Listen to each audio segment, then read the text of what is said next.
বক্সটা নিয়ে যেতে বলল। আলমগীর বক্সগুলো নিয়ে চলে গেল। আলমগীর বের হওয়ার সাথে সাথেই জয় কেবিন রুমে ঢুকলো। অয়ন ভ্রু কুঁচকে তাকিয়ে আছে জয়ার দিকে। আমার আপনার সাথে কথা। কথা আছে তো বলবেন, কিন্তু আগে আপনি আমার কেবিনের বাইরে যান, তারপর নক করে ঢুকেন। যান। অয়ন যা বলল জয় তাই করলো। এটা বলার কারণ আছে। কারণ হলো আপনি এর আগে এমন করেছেন। নক না করে ঢোকা অভদ্রতা। দৌড়ে যেয়ে অয়নকে ঝাপটে ধরে জয়া। অয়ন বোল্ড ফ্রিজড হয়ে আছে। Ayan sir sir, I love you, I love you a lot. আমি আপনাকে অনেক ভালোবাসি, বাঁচবো না আপনাকে ছাড়া। আপনি বিয়ে করে ফেললেন কেন? একটা সুযোগও দিলেন না আমাকে, একটা বার বলতেও দিলেন না যে কতটা ভালোবাসি আপনাকে। স্যার বাঁচবো না আপনাকে ছাড়া, মরেই যাব। অয়ন জয়াকে যতই ছাড়ানোর চেষ্টা করছে, জয় ততই অয়নকে চেপে ধরছে। কলিং বেল বাজার সাথে সাথে অরু আর আরোহী দরজার দিকে তাকালো। হয়তো বোনও এসেছে। আমি দেখছি। আপনি? অরু দরজা খুলতেই দেখলো আপনি? অনেক। আসসালামু আলাইকুম ভাইয়া। অনেক সালামের উত্তর দিয়ে ভেতরে ঢুকলো। আরোহীর চোখ থেকে টপ টপ করে পানি পড়ছে। অয়ন জয়াকে নিজে থেকে বেশ খানিকটা দূরে সরালো কিছুটা জোরে ধাক্কা দিয়ে। অয়নের মেজাজ এখন চরম খারাপ। তাও ঠান্ডা করে জয়াকে বলল, doctor Jaya, relax, sit here, come on, come here, sit here. Ayan জয়াকে ধরে চেয়ারে বসালো। এক গ্লাস পানি জয়ার দিকে এগিয়ে দিয়ে বলল, নিন। কাঁদতে কাঁদতে হিচকে উঠে যাচ্ছে জয়ার। Doctor please calm down, take it. Jaya পানি নিয়ে ঢকঢক করে পানি পান করে দিল। অয়নের কেবিন এখন পিন অফ সাইলেন্স। অয়ন নীরবতা ভেঙে বলল, জয়া, একটু আগে আপনি যে কাজটা করলেন বা যেসব বললেন সেটা একজন ডাক্তার হয়ে আপনার করা বা এসব কথা বলা শোভা পায় না। আপনি এটা করে কি বোঝালেন বুঝলাম না। ঠিক করেননি আপনি এটা। আপনার এই বিহেভিয়ার একজন ম্যাচুর মেয়ের মতো ছিল না। আপনাকে ভালোবাসাটা কি ভুল আমার? না, ভালোবাসা ভুল কিনা জানি না, তবে আমি বিবাহিত এটা জানার পরেও ভালোবাসাটা ভুল। Anyways, forget it, go back to your work. ফিরিয়ে দিচ্ছেন? আপনার কাছে আসাটাকে মেনে নিয়ে ফিরিয়ে দিব কি করে? ডক্টর, আপনার যে পজিশন, আপনি আমার থেকে 1000 গুণ ভালো ছেলে পাবেন যে কেউ আপনাকে ভালোবাসতে বাধ্য। যে কেউকে তো চাইনি, আমি শুধু আপনাকে চেয়েছি। তাহলে বলবো আপনার চাওয়াটা ভুল। অনেক ভালোবাসেন নিজের স্ত্রীকে। ভালোবাসাটা কি স্বাভাবিক না? আমি কি করব, কিভাবে থাকব? যেভাবে আমি আপনার লাইফে আসার আগে ছিলেন। স্যার, আপনি আমার জীবনের সেই অধ্যায় যা আমার ইন্টারিয়র লাইফের ভালোবাসার সর্বপ্রথম আর সর্বশেষ অধ্যায়। You are my love line. Doctor, আমি আপনার জীবনের কোনো অধ্যায় নই, মরিচিকা মাত্র। আর মরিচিকা না শুরু আছে না শেষ। আর I can be your life line. You know why? না, এটা আমি আপনাকে বলবো না। আপনি একটু ভেবে দেখবেন, নিজের এখনো অবধি জীবন এবং ওই জীবনের সাথে জড়িত মানুষদের নিয়ে ভেবে দেখবেন, উত্তর পেয়ে যাবেন। এখন আসতে পারেন। জয়া অয়নের কেবিন থেকে বের হয়ে সরাসরি হাসপাতালের বাইরে চলে গেল। অয়ন জয়া চলে যাওয়ার দিকে কিছুক্ষণ তাকিয়ে ধপ করে বসে পড়ল। অয়ন ভাবছে কত ইজিলি সে জয়াকে বলে দিল যে সে তার স্ত্রীকে ভালোবাসে। কিন্তু আদৌ কি এটা সত্য? না তো, এটা তো সত্য নয়। সে অরুকে ভালোবাসে না, বাসতে পারে না। সেই জীবনে মেয়ের জাতির রূপ দেখেছে, তাতে মেয়েদের ভালোবাসা তো দূরে থাক, মেয়েদের প্রতি মিনিমাম বিশ্বাসটুকু তার নেই। আরোহী আর অহনা ব্যতীত তার কাছে সব মেয়ে এক। কিন্তু অরু, সে তো এত কিছু করেছে, সব যদি নাটক হয়, না, এই মায়া সে জড়াবে না। সে অরুকে বলে দিবে যাতে তার উপর অরু আর যাই হোক ভালোবাসা আশা না করে, কারণ সে অরুকে ভালোবাসে না আর কখনো ভালোবাসবেও না। অরু তার কাছে ভোগের খোরাক ছাড়া আর কিছুই না। তবে হ্যাঁ, অরু তার জীবনে গত 3 দিনে এমন এক স্থান নিয়েছে যাতে করে সে অরু অয়নের জীবনে, এই দুনিয়ার বাকি সবার থেকে আলাদা। অয়ন নিজে নিজেকে জিজ্ঞাসা করলো, অরুর আলাদা হওয়ার কারণ কি ভালোবাসা? আবার অয়নে নিজেকে নিজে বলল, না, ভালোবাসা না, শুধুই কামনা। ওর এই কারণেই আলাদা। ওরকে দেখে আমার যে ফিল হয় তা বাকি কোনো মেয়েকে দেখে হয় না। কিন্তু অয়ন যেন নিজের মনকে আর নিজেকে কিছু থেকে কিছু বলেই শান্তি পাচ্ছে না। শান্তি না পাবার কারণ জয়া নয়, বরং তার বিবাহিত স্ত্রী। অনেক রুমে গেল ফ্রেশ হতে। আরোহীর কথা মতো ওরও সব খাবার রেডি করছে। অনেক রুমে ঢুকে দেখে রুষা পুতুল নিয়ে খেলা করছে। মা, আমার মাটা কি করে? রুষা অনেকের দিকে তাকিয়ে হেসে দিল। খুব খুশি হয়েছে অনেকের আদরে ডাকে। অনেকের দিকে দুহাত বাড়িয়ে দিল। কোলে উঠবে সেটার বাবার। অনেক রুষাকে কোলে নিতে যেও থেমে গেল। মা, আমি ফ্রেশ হয়ে আসি। বাইরে থেকে এসে তোমাকে ধরা ঠিক হবে না, কি জানো না? রুষা আবার খেলায় মন দিল। অনেক ওয়াশরুমে গিয়ে দ্রুত শাওয়ার নিয়ে বের হলো, একটা হালকা আকাশি পাঞ্জাবি পরে। বের হয়ে দৌড়ে তার মেয়ের কাছে গেল। অনেক কোলে তুলে নিল সে রুষাকে। রুষার গালে কপালে এলো পাথরে চুমু দিতে থাকলো সে। আজ প্রায় 1 মাস পর সে তার কলিজাটাকে আদরে ভরে দিচ্ছে। রুষা তার বাবার কাণ্ড দেখে অবাক। অনেক এবার কেঁদেই দিল রুষাকে জড়িয়ে ধরে। মারে, আমাকে মাফ করে দে মা। আমি তোকে কষ্ট দিয়েছি, আর এমন হবে না। তোর বাবাই সব ঠিক করে দেবে। রুষা তার বাবাকে জড়িয়ে ধরলো, বাবাকে চুমু দিয়ে বলল, কাটে না বাবাই, উষা নাবু। না মা, তুই বড্ড রাগ করেছিস আমার উপর, তাই তো সেদিনের পর থেকে আর খেলতে চাস না বাবাইয়ের সাথে। লাগ কলিনি না, কলছিলাম। আদু করছো, ভুলে গেছি। খবর তো, খেবো তো। চল মা, আমি সব ঠিক করে দিব মা, সব আগের মতো করে দিব। আরোহী রুমের বাইরে দাঁড়িয়ে শুনল সব। চোখের পানি বাদ মানছে না। অবশেষে তাদের ছোট্ট মেয়েটার অভিমান ভেঙেছে। আরোহী মনে মনে ভাবল, দেখেছো অনেক, আমাদের মাটা তো বেশি কিছু চায় না, শুধু একটু তোমার আদর আর সময় চায়। তুমি একটু আদর করছো, সে তো সব অভিমান ভুলে তোমাকে কাছে টেনে নিয়েছে। কিন্তু আজ যদি তুমি এটা না করতে, আমাদের মাটার ছোট্ট মনে কি বিরূপ আঘাত লাগতো বলো তো। আমি সব ঠিক করে দিব মা, সব আগের মতন করে দিব। অনেকের এই কথাটা এখন আরোহীকে ভাবাচ্ছে। কিন্তু তো কিছু তো হয়েছিল, জানতে হবে তার। আরোহীর সকল অভিমানও যেন এখন উধাও। ভালোবাসার মানুষের তো এই একটাই গুণ, বেশিক্ষণ রাগ করে থাকতে পারে না। রাতে সবাই বাড়ি ফিরল এক এক করে। হে জিজু, আসসালামু আলাইকুম। ওয়ালাইকুম আসসালাম। কোথায় গিয়েছিলে? কলেজ বন্ধ না? হ্যাঁ জিজু, অ্যাকচুয়ালি আমি একটা ব্যাংকে ইন্টার্নশিপের জন্য ট্রাই করছিলাম।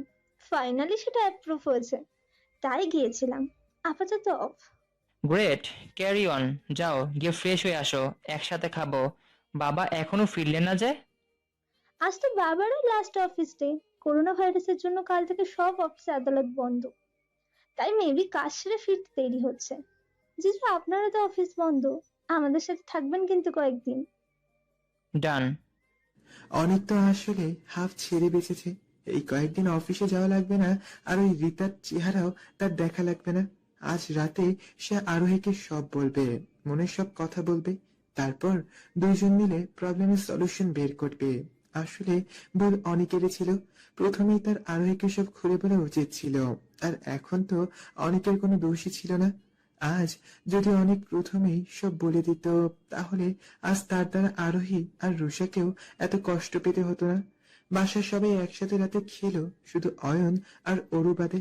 অয়ন জানিয়ে দিয়েছে তার আজকে ফিরতে দেরি হবে, তাই অরুও খায়নি। এদিকে অয়ন আর অরুর বৌভাতের অনুষ্ঠান পিছিয়ে দিয়েছে। বাইরের অবস্থা ভালো না, যে হারে করোনা ভাইরাস ছড়াচ্ছে, এর মধ্যে অনুষ্ঠান হওয়া ইম্পসিবল। বাঁচার উপায় নেই। ওদিকে সবার অফিস ছুটি, কিন্তু অয়নের কোনো ছুটি নেই। বরং এই সিচুয়েশনে হাসপাতাল খোলা থাকায় সব থেকে প্রয়োজনীয়। রাত 12টা। অয়ন ফিরল। রুমে ঢুকে সোজা ওয়াশরুমে চলে গেল হাত মুখ ধুতে।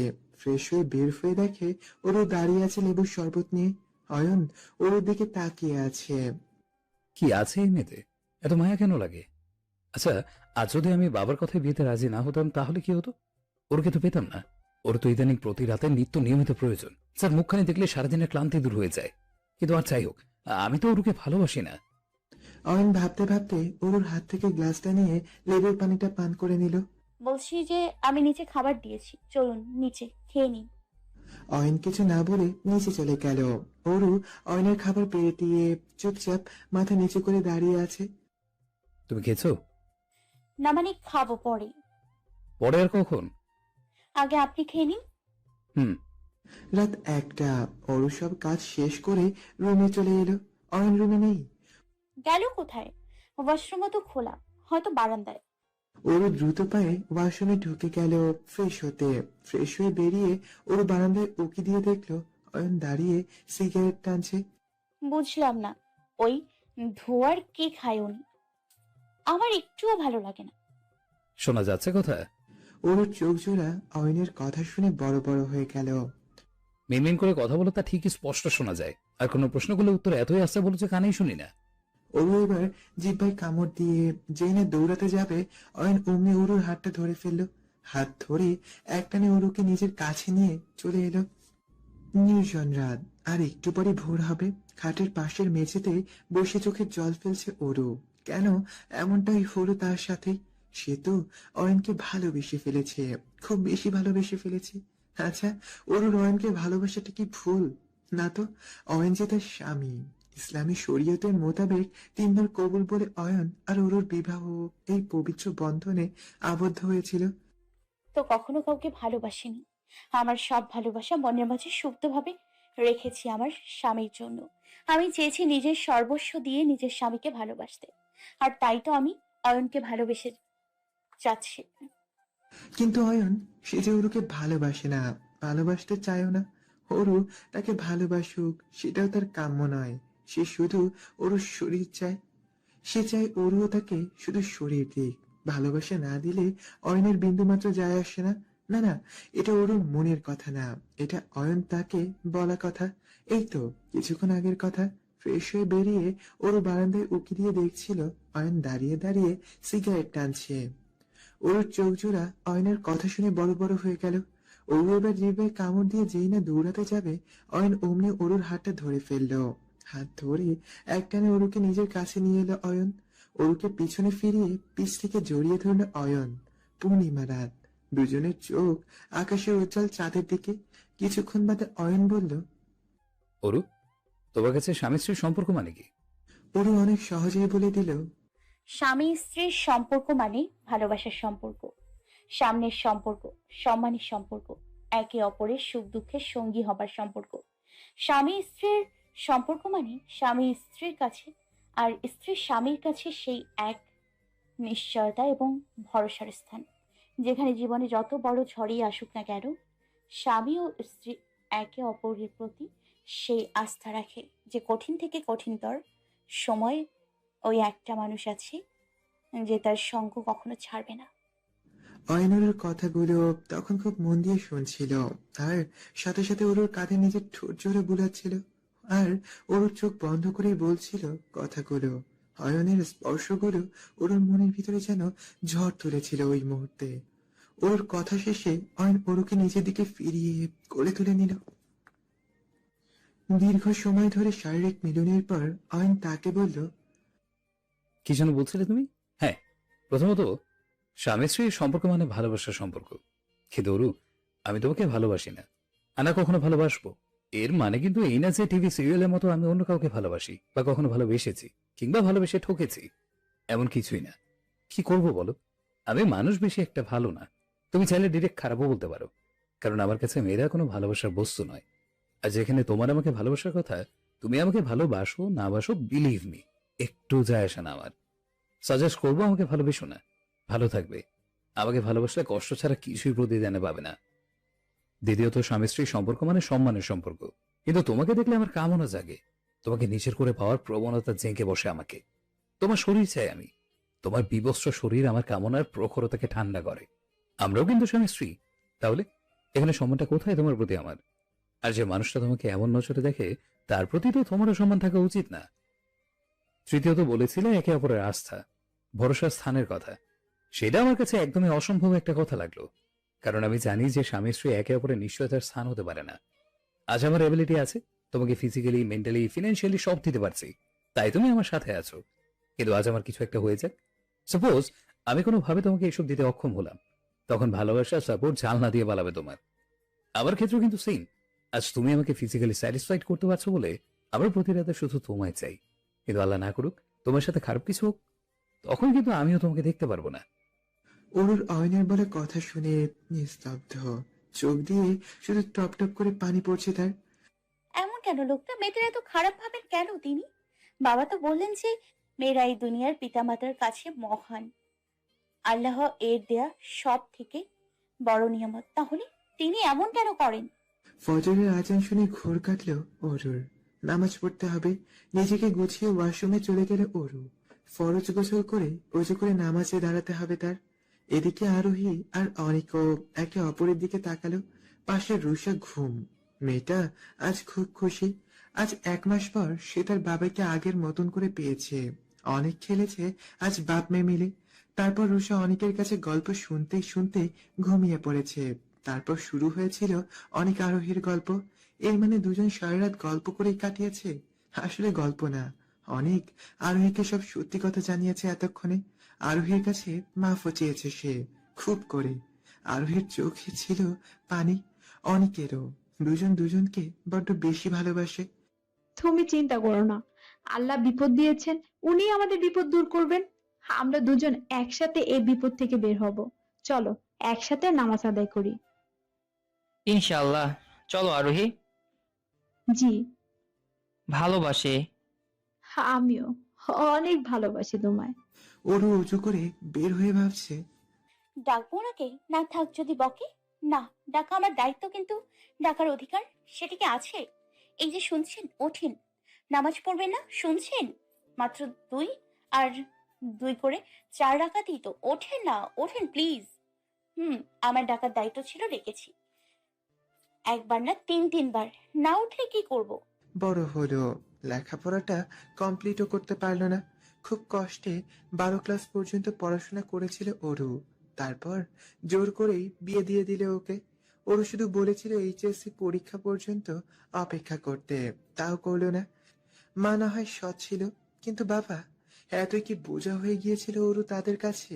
না, অরুকে বুঝে কিভাবে বলতে পারে তারা? অরু তো বাসার সব কাজই করতো। এইটুকু বয়সে কাজের মেয়ের মতন সারা বাড়ির কাজ রান্না বান্না করতো অরু। আর নিজের পড়ালেখার খরচও নিজেই চালাতো, একটা টিউশনি করে। তাহলে কেন কেন অপেক্ষা করলো না তারা?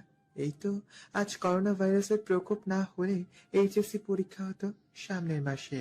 কিন্তু তাতে কি, অরুকে তো তারা আগেই বিয়ে দিয়ে দিল। বিয়ের পর এইবারে সবাই ওকে ভালোবাসলেও আসল মানুষটার মনি পেল না অরু। তার স্বামীও যে তাকে ভালোই বাসে না, কিন্তু অরু যে তাকে এই কয়েকদিনে প্রচন্ড ভালোবেসে ফেলেছে। কি করবে সে এখন? কিভাবে অয়নের মনের এক কোণে নিজের জন্য একটুখানি জায়গা তৈরি করবে? নামাজ শেষে অরু অয়নের পাশে গিয়ে শুয়ে রইল। কাঁদতে কাঁদতে চোখ বেশ ফুলে গেছে তার। চোখ জোড়া বেশ ভার ভার লাগছে অরুর। এক সময় ঘুমিয়ে গেল সে। ঘুম ভাঙলো যখন, তখন বাজে সকাল 7:15। এই যে এত সময় ঘুমালাম, ওনার তো অফিস আছে। দ্রুত পায়ে অরু গিয়ে ফ্রেশ হয়ে নিচে গেল। কেউ উঠেনি এখনো ঘুম থেকে, সবার ছুটি যে। অরু দেখলো সেলিনা আর মিনু দুজন আটার রুটি ডিম ভাজি নিয়ে আরামে খাচ্ছে আর গল্প করছে। অরুকে দেখে দুইজনই দাঁড়িয়ে গেল। অরু ফ্রিজ থেকে মাংসের বাটিটা বের করতে করতে বলল, আরে আপনারা দাঁড়িয়ে গেছেন কেন? বসে খেয়ে নিন। এমা, নতুন বউ, কি লাগবে কও, আমি কইরে দিচ্ছি। ওই মিনু, কই সাহায্য কর। বউ, কি করুম? আগে আপনারা খেয়ে নিন, আমি ততক্ষণে চালের গুঁড়ি রেডি করি। আজ চালের রুটি বানাবো। আপনাদের খাওয়া শেষ হলে বরং আমাকে একজন রুটি সেকে দিন আর একজন তরকারি কেটে দিন। আচ্ছা। অরু 8:30-এর মধ্যে চালের রুটি তৈরি করলো। গরুর মাংস ভুনা রাতে উঠিয়ে রেখেছিল, এখন সেটা গরম করলো। ভাজি করলো গতকালের মতন ফোড়ন দিয়ে। ক্ষীরও তৈরি করলো। জুস চা তো আছেই, শুধু অয়ন তো না, বাড়ির জামাই আসছে। ভালো মন্দ না করলে হয়। 8:25-এর দিকে রুম থেকে রেডি হয়ে বের হলো। হ্যালো বন্ধুরা, পরবর্তী পার্ট খুব তাড়াতাড়ি আসবে, তো সবাই অপেক্ষায় থাকো। আর চ্যানেলটি যারা এখনো সাবস্ক্রাইব করোনি তারা পরবর্তী পার্ট দেখার জন্য চ্যানেলটি সাবস্ক্রাইব করে রেখো। ধন্যবাদ সবাইকে, আমাদের সাথেই থেকো।